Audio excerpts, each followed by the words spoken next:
આજે અષાઢી બીજ ના તહેવાર અને ભગવાન જગન્નાથની 149મી રથયાત્રા શરૂ થઈ ગઈ છે।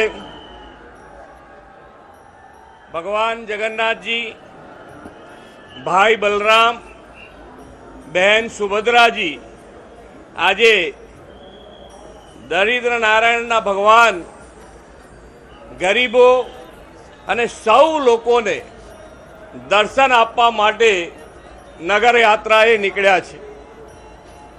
આ યાત્રા ખૂબ જ સારી રીતે સંપન્ન થાય એના માટે સરકાર, પોલીસના જવાનો, કોર્પોરેશનના અધિકારી, ફાયર બ્રિગેડના અધિકારી અને જે આ સેવામાં લાગ્યા છે એ બધાને ખૂબ શુભેચ્છાઓ સાથે અભિનંદન પાઠવું છું।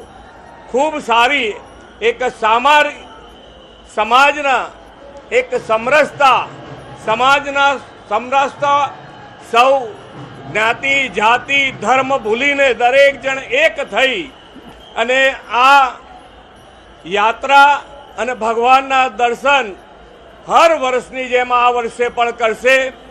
ભગવાનના ચરણોમાં પ્રાર્થના કરી છે કે દરેક જણની સુખ શાંતિ અને સમૃદ્ધિ વધે, એ ભગવાનના ચરણોમાં અમે પ્રાર્થના કરી છે। આજે કચ્છી ભાઈઓ બહેનોનું પણ નવું વર્ષ છે।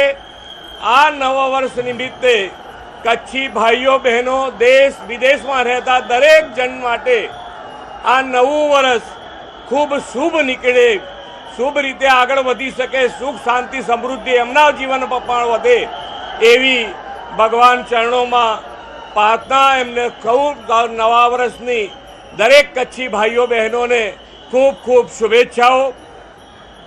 આજે જ્યારે ભગવાનની કૃપા દ્રષ્ટિ આપણા ઉપર રહે અને જે માન્ય વડાપ્રધાનશ્રીનો સંકલ્પ છે વિકસિત ભારતનો, એ વિકસિત ભારતના સંકલ્પમાં ગુજરાત લીડ લઈને આગળ વધી શકે એના માટેની આપણને આશીર્વાદ મળે, આપણને શક્તિ આપે એવી ભગવાન જગન્નાથના ચરણોમાં પ્રાર્થના કરી છે। આભાર, થેન્ક યુ।